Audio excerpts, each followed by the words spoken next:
Welcome to my channel. I'm Chastity and this is Corporate Audacity, a channel where we discuss the audacity of corporations, the perils and triumphs of working in the corporate world. In today's video, we'll explore at-will employment in the United States and discuss the good, the bad, and the ugly parts. Employment at will is the law of the land in this country. It's a doctrine that most states have adopted, 49 to be exact, Montana being the only exception to the rule. Employment at will can be good for employees, but it can also be very, very bad. And we'll discuss the reasons why. This is going to be a long, in-depth video, so bring your snacks and your thinking cap. Quick disclaimer. The information provided in this video is not to be taken as legal advice. Corporate Audacity does not employ a licensed attorney and is not qualified to advise on any employment matters. With that said, let's get into it. The National Conference of State Legislatures defines employment under the at-will doctrine in these very basic terms. An employer can terminate an employee at any time for any reason except an illegal one, which we'll come back to later, or for no reason at all, without incurring legal liability. Likewise, an employee can leave a job at any time for any reason with no adverse legal consequences. This is a good thing for the employee for certain reasons. You don't like your boss? Go get a new one, who you may not like after 30 days anyway. Or you're not getting paid enough at one company? No problem. Go to a company where they pay more. You don't like working in the office because you don't like people? Go get a remote job and work from home. Wash, rinse, repeat. The beauty of at-will employment. But let's pay attention to what this really means for workers. The NCSL breaks this down a little further for us, stating that at-will also means that an employer can change the terms of the employment relationship with no notice and no consequences. For example, an employer can alter wages, terminate benefits, or reduce paid time off. Here's where it gets a little sticky for the employees. Additionally, NCSL states the at-will rule leaves employees vulnerable to arbitrary and sudden dismissal, a limited or on-call work schedule, and unannounced pay cuts. I have had to deal with almost every one of these scenarios. A former employer decided to reduce our paid time off from 3 weeks to 2 weeks and a possible. That possible was only available if you got sick and needed more than 3 days off due to that illness. They might possibly let you use that other paid time, but only with a doctor's note. I believe they called it a catastrophic sick bank. Changing the terms of your employment or benefits is definitely one of the bad parts about at-will employment. The employer is at liberty to take away or reduce many of the perks that made employees want to work there in the first place. And that can cause a strain on the employee financially and psychologically, which often leads to employees jumping ship. As we discussed, the employer also has the right to fire you at any time for any reason and without prior notice. When there is this level of uncertainty with your job, it can deeply affect your livelihood and your mental health. Take a look at this video from CBS Money Watch. They explain how employees are being quietly cut from their current positions and essentially demoted. Well, imagine getting a call from your boss saying that your current job title has been eliminated. So you're not getting fired, though. That you're just getting reassigned to a new role. Well, that's not so bad, right? It's happening to many employees, too, apparently across the country. According to a new Wall Street Journal report, layoffs are down, but employers are still finding ways to cut out jobs. Companies like Adidas, Adobe, IBM, and Salesforce are doing more quiet cutting. They're reassigning employees as part of corporate restructuring. According to financial research platform AlphaSense, reassignments more than tripled over the last year. And the author of that piece is Ray Smith. He is a careers reporter with the Journal, and he's joining us now. Hey, good to see you. I thought this article was so fascinating, but it's also like, it just, every fear that you have as an employee, you know, when you start to wonder if something is going on around you, like this nails it. Except for probably a lot of people, too, who are still working remotely, so there's nobody to even talk to, you know, to get a sense of what's happening. So first off, let's just get the basics. Can you explain why companies are doing this. But you know what? Before you, I want you to give us more of an example of what we're talking about. Yeah. Like, what are some of the examples of employees that you spoke to that found themselves being quiet cut, I guess? Sure. They actually recounted getting that phone call or an email from a manager basically telling them your job has been reassigned and you will be doing this from now on, and basically take it or leave it. And so employees I talked to had a range of emotions when they got those memos. They were either, relieved that they still had a job, but on the other side, they were angry and confused, and they felt like the new job they had was either, lower status or lower pay or more responsibilities or something that they didn't even have experience in. And so they were really angry at the companies about this. So it was a range of emotions. One worker I spoke to told me that it actually took a toll on his mental health. So it's a range of emotions. Yeah, I've been one of the employees quietly cut and given a completely different job than the one I was hired for. And it's a total mindfuck. And I've also witnessed mass layoffs that happened at my former employer. It would happen nearly every quarter, seemingly right before quarterly profits were due to be announced. When the day would come, the suits would come around and tap people on their shoulders. You could hear a pin drop. Our manager would advise us to keep our heads down in our cubicles and stay quiet, so as not to create a spectacle. I survived many layoffs, mainly due to being a top performer, but it always messed with my head. I was always on edge, making sure I had either hit or exceeded my monthly goals. This experience of having a front seat at the perpetual layoff Broadway play has changed my perspective on the duty owed to employers by employees. It was during this experience that I realized neither I nor anybody else who was employed at will owe a duty to an employer to provide a 2-week notice when leaving a job. Those people I watched get fired right before Christmas did not get a 2-week notice that they were being terminated. So why should I have to provide notice if the employer doesn't?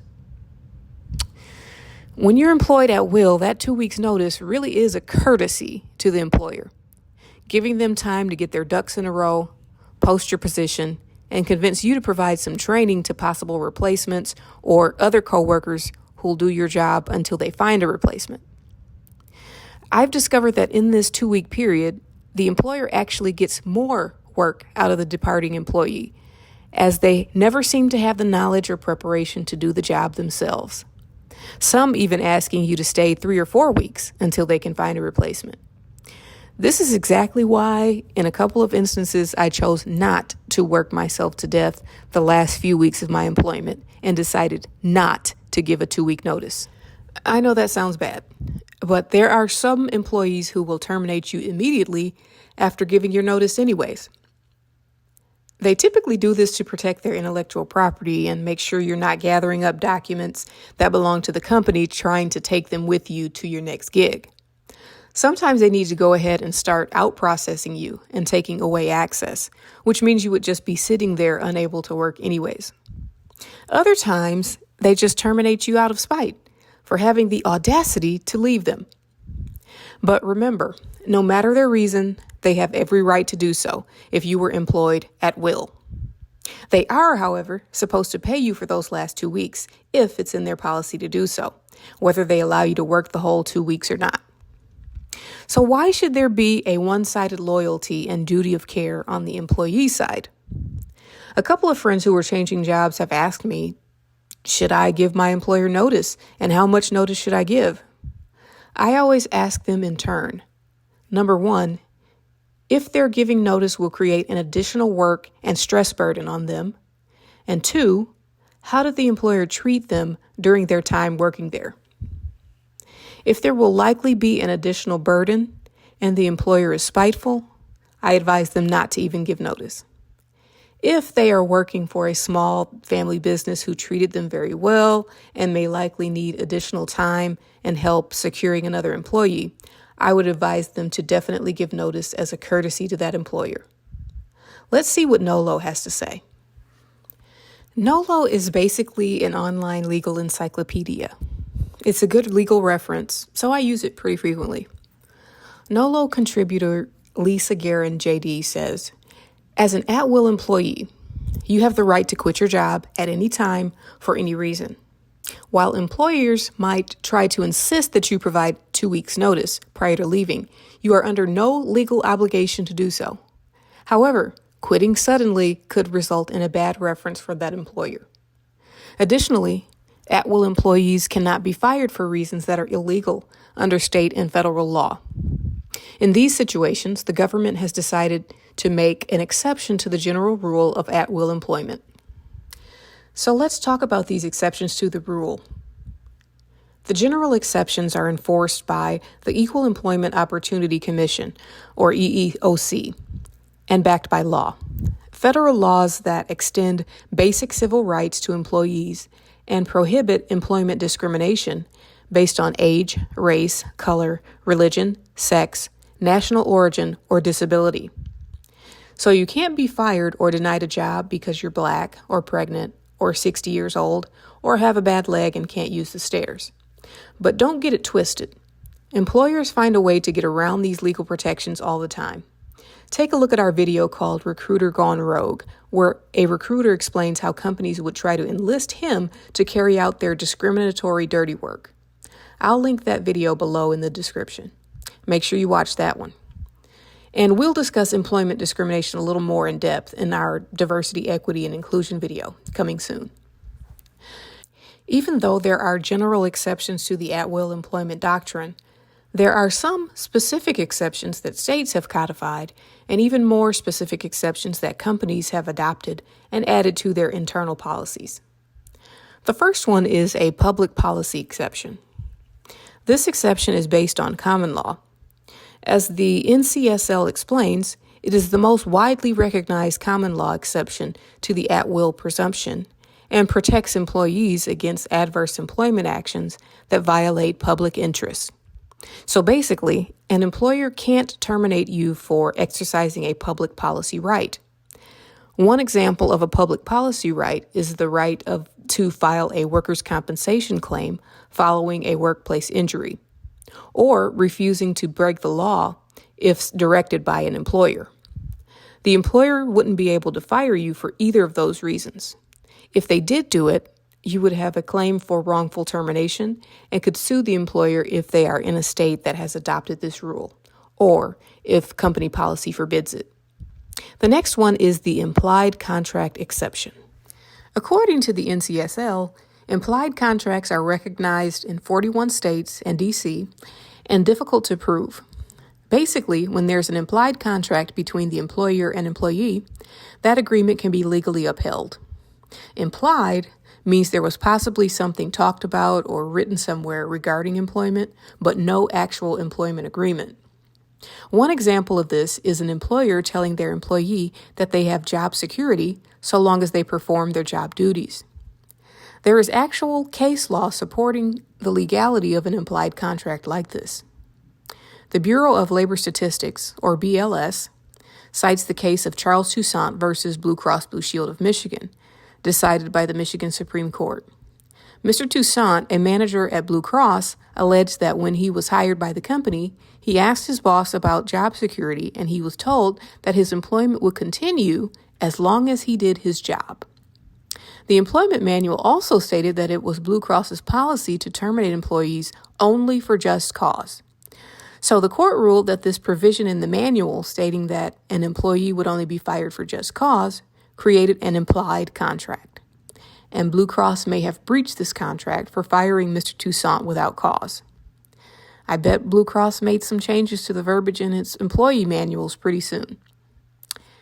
Again, this exception is only recognized in 41 states, so check to see if your state recognizes this and if exceptions to this exception exist in your employment manual, which is very, very likely. If you want to read more about this case, I'll link the BLS publication below. The third one is the implied covenant of good faith and fair dealing exception, or good faith rule. The good faith rule is not as widely recognized. It basically means that employer termination decisions must meet a just cause standard, and these decisions should not be made in bad faith or motivated by malice. Only 11 states agree with this rule. The majority do not agree that an employer needs to have just cause to fire you. This is important because, in essence, employers are given the right to act in bad faith or maliciously terminate you in 39 states, and you will likely have no claim against them. The BLS provides some case law examples explaining how the good faith exception has been applied in this country. In the case of Lawrence Cleary versus American Airlines, Mr. Cleary was an employee with American Airlines for 18 years when he was terminated and not given any reason for his termination. The trial court initially dismissed the claim.